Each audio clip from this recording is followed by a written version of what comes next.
That's correct. Yeah, so I've been winemaker for the last year, but I started working with the company in 2006, actually. And I've done a number of jobs with the company, from the vineyard to the winery, cleaning bathrooms. I mean, pretty much everything. Trefethen is really a company that likes to grow employees and likes to promote from within, and so I think that's part of the ethos of the whole company. I think that's what's made them kind of the player they are in the game right now. I mean, we really do try to retain employees that matter, and I don't know if I'm one of them, but I'm at least sticking around. Absolutely, and I mean, it is still a family-run company, so it is, and the entire staff, I mean, really is treated that way. So it's a great environment to work. It's been a long saga. I mean, for the three generations that have been stewards of that property. So Gene and Katie Trefethen are the ones who bought the property back in 1968, and they bought it to be farmers. I mean, Katie Trefethen was a big gardener, and they definitely have farming in their background, and they really wanted to do this on a larger scale. And so when the property became available back in 1968, they jumped at the opportunity. And then it was John and Janet, the second generation, who took the next step and made it and added the winery idea. So natural progression. I mean, it's what we think, and we're very glad they did it, of course, because now I have a job, so that's good. And then with Haley and Lauren, I mean, I think that they're really stepping up the game in terms of our sustainability programs. I mean, in terms of our long-term goals, so the company can be around for the next 50 years as well.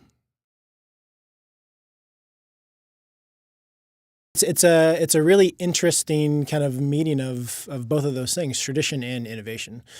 We have a vineyard that's, I mean, obviously been in the ground in many cases since the 70s, and we have vineyard blocks that we just planted a couple of years ago, and so I mean, there's obviously different governing principles, I guess. When we were installing both of those blocks, we had different goals perhaps in mind, but the ability to kind of bring it all and put it all into the bottle, or coalesce it into something meaningful and something that really tastes like our property and the area that we are. Speaking specifically in our terroir, I mean, we do have two properties.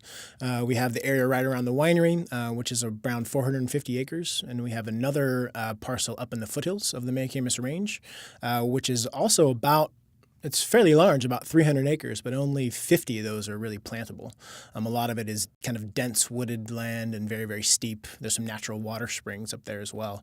It's kind of our area where we can let the environment be what it wants to be, which is good.